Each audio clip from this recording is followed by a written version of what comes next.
Hey guys, welcome to the MagFed Ranch Paintball channel, and today I'm going to be doing another headshot hump days video. But before I get into it guys, subscribe to the channel, smash that like button, and of course turn your notification bell so that way you're notified when I post new content. And lastly, of course, share and comment at the end of the video after you watch it, correct?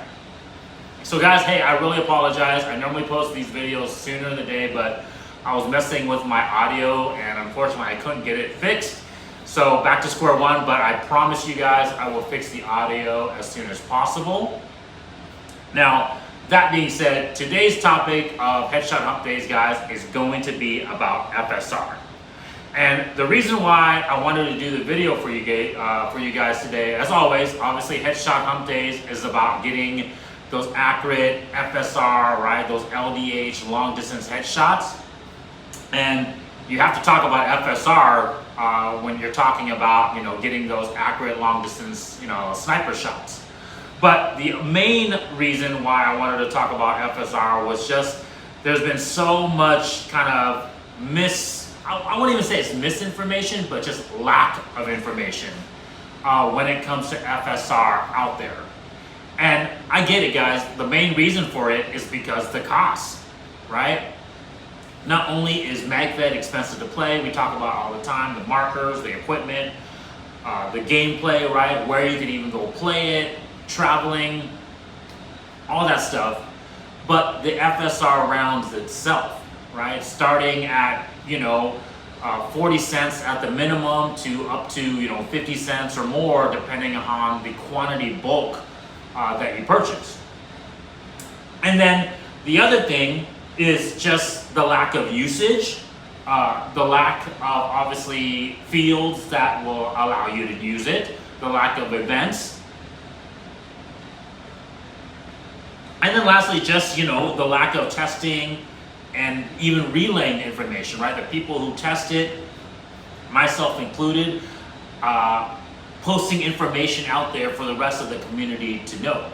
Guys, obviously go check out my library. I've done a bunch of videos on FSR, accuracy about FSR, but I wanted to do another one for you guys today to kind of hopefully give you guys some more information, and by doing so, help dispel some of the myths out there.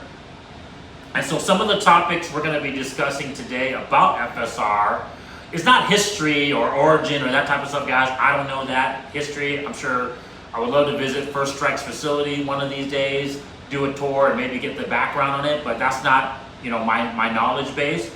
My knowledge base today is going to be on the metrics of the FSR. So, size, what all the different metrics I see when I'm selecting the FSR out of all the FSRs that I've shot and fired, guys, and giving you guys some of that information. Now, quick disclaimer, I'm not going to reveal all my trade secrets because obviously, I market and sell our match grade ammo here on our website at MagFed Ranch Paintball. But this is not a sales video pitch. Like I said, this is information as much as I can give to you guys to hopefully get you guys better reliability, better performance out there. Okay, so FSR. Right, real quick. For newbies out there, right, this is an FSR round, right? It's in essence, it's a shaped projectile. It's pretty much basically a half of a paintball round, as you guys can see here. The front half of the FSR is pretty much a half paintball round ball. And then the other end is obviously an insert, a tail insert that you can see has spiraled stabilizing fins. I'm not sure if this is glued on or if it's part of obviously the manufacturing and molding process, but this allows the round to obviously spiral, right? Just kind of like the concept of a football. When you throw a football and if it's got a very clean, tight spiral, how much farther the ball is going to travel, how much more accurate the throw will be, versus if you throw like a wobbly ball, or of course if you just try to throw like a volleyball or a beach ball, right? It's going to kind of spin in whatever other directions it's going to take. It's not going to really cut through the air as efficiently as a football would be. And so that's kind of the concept, guys. on why first strike rounds is so much more accurate, can travel so much more further distance.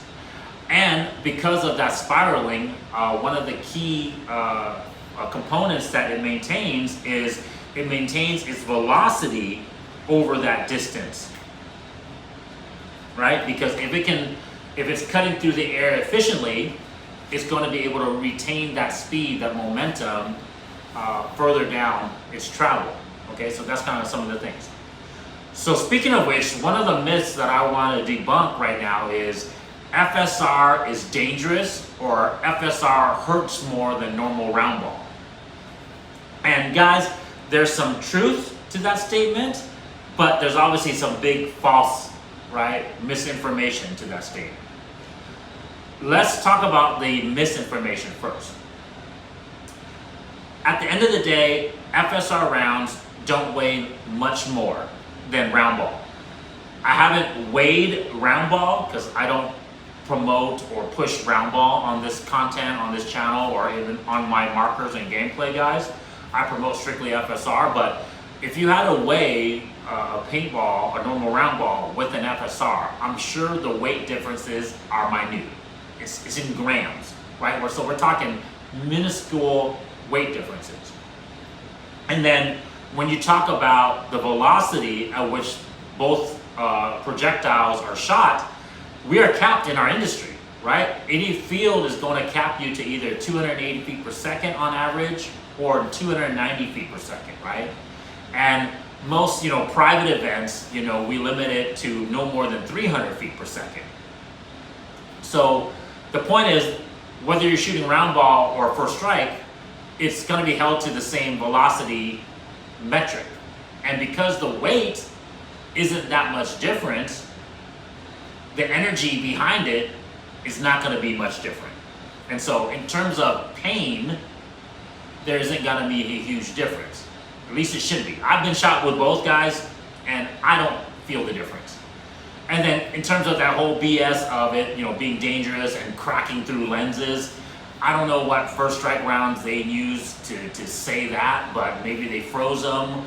I don't know if they were shooting it at 450, 400 plus feet per second, but once again, we are limited to our feet per second rules. Okay. Now the truth on why it might hurt a little bit more. Well, a couple things. One, the shell of the first strike round, even though it's really brittle and breaks really easy on contact, it's more of like a plastic, I think it's polyesterylene.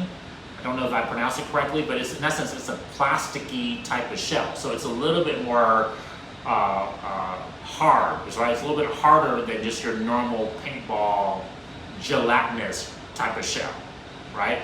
Hence why they don't deform in your magazines, right? Hence why you can run a stiffer spring in your magazines, and hence why they're more reliable if obviously the marker is properly set up for first strike rounds than round ball, because round ball can deform, round ball can dimple, round ball can oval, right? And that can cause jams, whereas first strike, because of the hard shell, it's not going to deform under those pressures or different climate humidity changes, right? But because of that hard shell, at the same distances, it might hurt slightly more. And so I take that one, like I said, take that one for what it is. I personally don't think it hurts more, but I could see you making a case for if the shell is harder, it can slightly hurt more. Okay? But the main reason why people might say, right, or might mistake that FSR hurts more than round ball is because, once again, the spiraling distance, retention of speed and momentum of the first strike rounds versus round ball. And so because first strike round can maintain its velocity over a longer distance, at the further distances, the first strike round is going a lot faster than a comparative round ball, right? So at a blank point range or really close CQB ranges, right? We're talking maybe 10 feet, 20 feet or less. They could be very similar because the weight and the velocity is roughly the same. But as you start stretching out the distances, 30 yards, 40, 50, 60 yards, the FS rounds are going to be going right a lot faster than normal round ball because of their performance characteristics. And so at the longer distances, it's going to hit harder, and therefore it's going to hurt more, right? But once again, like I said, it's not going to hurt more than if round ball was shot at that same velocity and hit you, okay? All right, so hopefully I dispelled the dangerous, and I hope I dispelled the whole hurt, getting hurt more aspect. Now, let's go into the criteria of the first strike rounds that makes them, I guess, for lack of better words, different. Because guys, I'm here to tell you, there's so much inconsistencies when it comes to first strike rounds in a package that you purchase, okay? And this is the main reason why I wanted to make this video, because I wanted to talk about all the inconsistencies and hopefully dispel some of the misinformation. So, as you guys know, on our channel, on our website, we market quote-unquote match grade rounds, okay? First off, we don't produce the FSR, right? Only First Strike makes the First Strike rounds, and whatever their parent company is called now. They just got bought out recently, but it's in Indiana somewhere. Anyways, only First Strike rounds First Strikes makes the First Strike rounds, okay guys? We don't make it ourselves. What we do though is that we literally inspect, sort, and select each individual FSR round and put it in the specific match grade quality, right, criteria that we have tested and proven for it to work with a certain application, okay? So that's first things first. I just wanted to fully disclose that, okay? And so, some of the information that I've been given from trusted sources that I don't not believe, right? But whether that was people that I've met at the field, you guys out there in the MagFed community, I've been hearing different sizes of 0.683 to 0.685, right? And then I've heard that, FSR was on the larger side, 0.689, 0.688.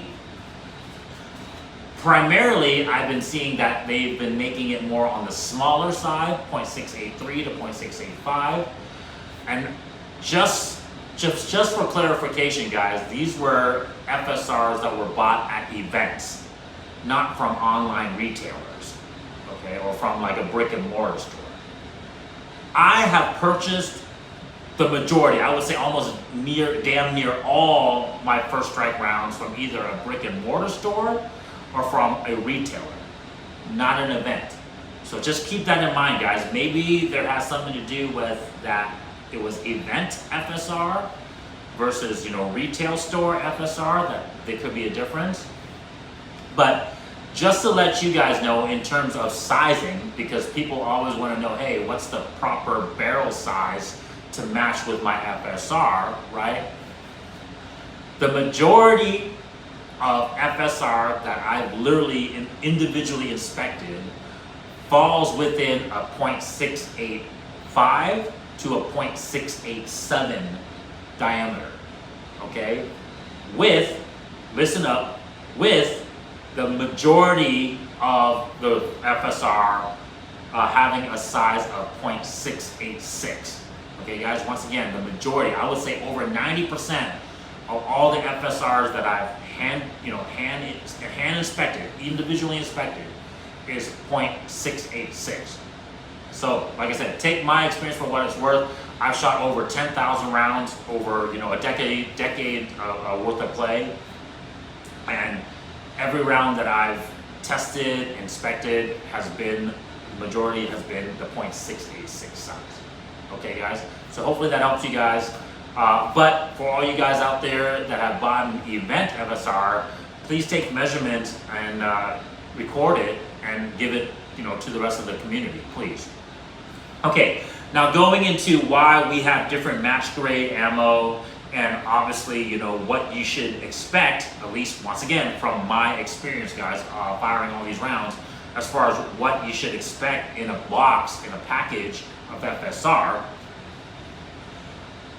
let me start out by saying that all the FSRs that I bought is typically from a 600 round pack, right? So I've always bought in a bulk pack because, of course, that's the most affordable way to purchase it, right? At that price, it's right around 35 to 40 cents a round, right? And so that's the best way price-wise to buy it. But listen up, in that package of 600 rounds, on average, guys, this is just on average, this is not exact, but on average, 100 rounds in that 600 pack is what we would deem unusable, right? So when I mean unusable, I mean they're either leaking, right? There's a crack in the shell and the paint is leaking out. The shell, the fins are cracked or damaged or is flaking off. And so obviously that's going to throw off accuracy, it's going to throw off consistency. And so I don't deem those type of rounds usable. And then also you have size, weight, diameter differences, right? And so I don't deem, and if they're outside of those criterias that we deem are usable, I pretty much just don't use those rounds. I don't consider them match grade. Okay, so 100 plus rounds in a 600 round pack is unusable. Okay, guys, right off the bat. Okay, so now you can see why it starts becoming very selective of the actual usable rounds. Okay, now real quick, it doesn't mean that you can't fire these rounds, guys. Obviously, I don't recommend firing the ones that are leaking paint, right? That's gonna potentially cause a break in your marker, a jam, and an issue. But the damaged fins, the flaking shells, that type of rounds, the different sizes and that type of stuff out of specs, go ahead and use them, right? They'll fire perfectly fine, reliably. They will obviously be way more accurate than round ball. And if you're not concerned with, accuracy, right, and consistent precision, especially at the further distance, if you're going to be just using them for CQB, maybe chronoing your marker, zeroing your marker at 20 yards, it's close enough that it's not going to throw hugely, although I still wouldn't zero my marker with them, but you could. But yeah, if you wanted to use it for those reasons, those rounds are perfectly fine. They're just not match grade quality. Okay, so let's talk about the remaining 450 to 500 rounds that are usable. Well, within that number of FSR, there's still a lot of inconsistencies, guys. And primarily it has to do with, like I said, the size, the weight, the freaking diameter, the shape, right? The length. So literally, when we go through inspecting each round, we have determined that they fall within 4 different categories. Okay, guys? And so I wanted to go over those 4 categories for you guys today. And also, that's the 4 rounds that we market for sale, and also explain to you guys what they are their differences and why they're used. Like I said, I'm not going to divulge all my trade secrets, guys, but like I said, I'll kind of go over basically on why we selected them for a specific application. Okay, so I've recorded data of all the rounds I've shot and tested and inspected over the year, guys, and the majority, so out of the 450 to 500 usable FSRs, 50% of them are the Mark 68 Mod 1 quality or criteria, right? Or what we call our GPR, general purpose rounds. Okay, and the good thing about the GPR, the general purpose rounds, and why we chose them as the general purpose round is that it seems to work well in all different barrel length markers, whether that's a shorty, right, a 10-inch or less marker, or a GPM, right, a general purpose marker, a 14-inch, 12-inch, 14-inch barrel marker, or when you start getting into the DMMs or snipers, right, 16 inches and up, they all seem to get good groups, average groups, with that general purpose round, okay, the Mark 68 Mod 1. And so when you go zero your marker with this round, you can expect, 2.5 inch to 3 inch groups at 20 yards roughly, depending on the barrel length. With the longer barrels, you might get a little bit tighter things. And this is why I was telling you guys, this is a different video, but barrel length is significant. Like, it will make an accuracy different, with the longer barrels typically giving you better accuracy and precision. So, but once again, like I said, I'm just talking in average generalities here. With the GPRs, you're getting about a 2.5 to 3 inch grouping. Okay, and like I said, 50% of the usable rounds are the GPR rounds. Okay, and they seem to work with all the different length barrels. Okay, the next set of rounds that are the most common, even though they're very uncommon if you think about it, are going to be our SBR rounds, right? Our short barrel rounds. Okay, and these are the Mark 68 Mod O rounds, and typically we see anywhere between 30 to 40% of the usable rounds being the SBR rounds, right? So let's just give you a rough number, right? So if there were 500 usable rounds in a package of 600, 250 of those would be the GPR rounds, and then the remaining 200 roughly, right, would be the SBR rounds. Okay guys, and why we selected the SBR rounds, because in our testing, why we categorized it is, in our testing, we've come to find, right, that they work really well with the short barrel markers, 10 inches or less. And so using them with the 10 inch or less barrel markers, we've seen the zeros reduced to like 2 inch groupings or sometimes less, but on average, 2 inch groupings right there. And then at the further distances, when you start really, obviously getting the accuracy more dialed in, we're usually seeing a 2 inch improvement, right? So a minus 2 inch grouping as the distances get further and further. So for example, if we shot the GPR rounds out of a 10 inch barrel marker like our MR18, at 40 yards, we might get like a 6 inch grouping, right? It's like a probability, right, guys, on average. We're getting about a 6 inch grouping at 40 yards. But with the SBR rounds, we're getting like a 4 inch grouping. And then at the 60 yards, when we're getting anywhere between an 8 to 10 inch grouping at 60 yards, now we're getting a 6 to 8 inch grouping.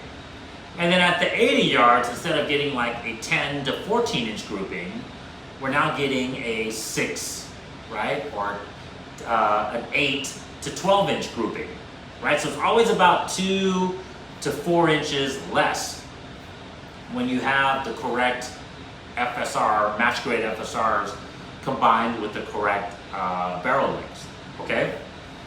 Now, okay, so after those 2 rounds, which are the majority of the usable rounds, the remaining 50 rounds or so is divided up into what we would call our Mark 68 Mod 2 rounds, or our DMR rounds, right, the designated marksman rounds, or our sniper rounds, okay, our Mark 68 Mod 3s, okay?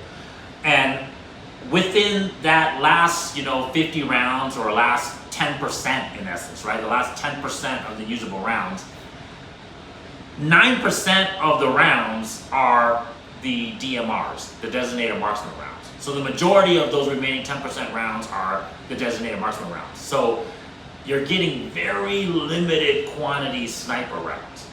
And of course, you're getting very limited quantity DMR rounds. That's the reason why, guys, it's so expensive. Like I said, once again, I'm not trying to sell you guys on anything. I'm just letting you guys know why, the cost of these rounds can get so expensive, because the time to sort them and select them, and then just the availability, the quantity availability of these rounds. Before I get into, what we use the DMRs or the sniper rounds for, guys, for example, out of the 10,000 plus rounds, that I've shot and tested, this is pretty much the majority of the sniper rounds I have from that quantity.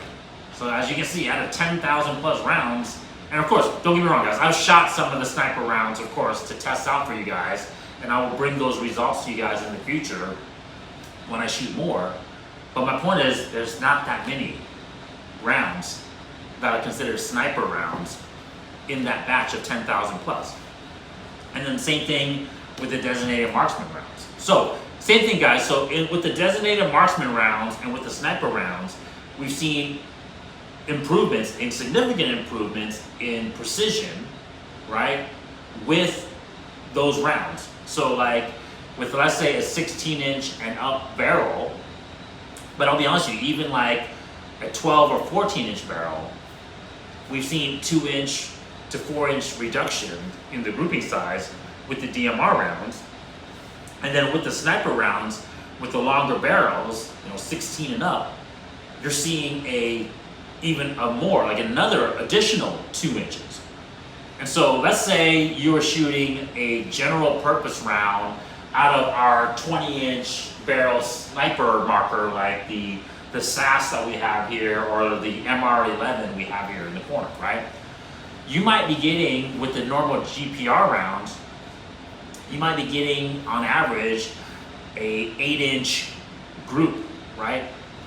Maybe on the high side 10, maybe on the low side 6, right? Like I said, it's just a range, guys, but let's say on average you're getting an 8-inch grouping at that distance. Well, with the DMR rounds, you're getting like a 7 or 6-inch group. It's reducing it by a couple inches.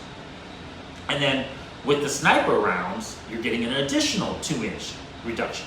So now we're talking 5 or 6-inch groups at the 80 yards with the sniper rounds. Right, guys?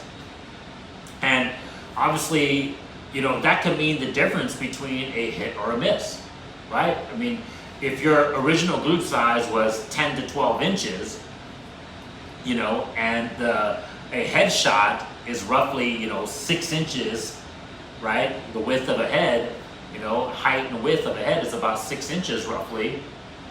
A 10 or 12 inch group might be a miss.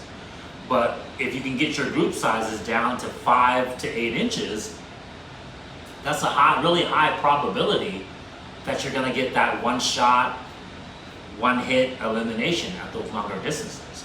Okay, guys, so that's kind of how the breakdown of the rounds go and why we have it separated into those categories. And like I was telling you guys, in our tests, some of our videos, I've already kind of shown you guys the accuracy capable, obviously with just our GPRs for now, but I will shoot more videos in the future with our different grade quality rounds, and I'll show you guys the differences.